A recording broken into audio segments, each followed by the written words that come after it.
Rent pressure zones are currently in place across most of the country, where rents can only be increased by 2% or in line with inflation, whichever is lower.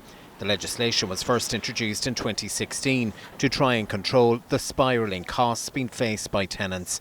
However, almost a decade on, rents are at record highs, with the latest Daft.ie report showing that the average monthly rent is now more than €2,000 for the first time.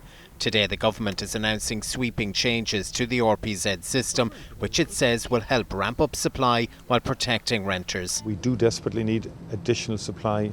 We need more people building more apartments, and we need investment to come in to supplement what is unprecedented state investment in housing at the moment. The state is the main investor in housing at the moment.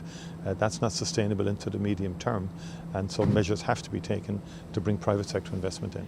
Under the new plans, RPZs are to be extended across the entire country. Existing properties will still face the 2% cap. However, rents on new builds will only be linked to the rate of inflation.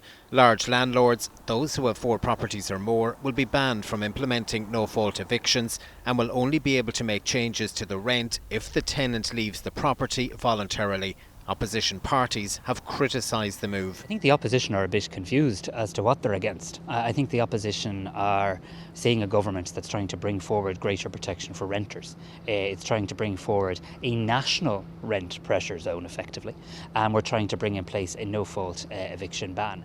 And we're doing that against the backdrop of having to make changes in terms of rental limits for future apartments that aren't even yet built. And I think that is the balanced approach. Housing charities have also warned that the new system could lead to an increase in homelessness. Paul Quinn, Virgin Media News.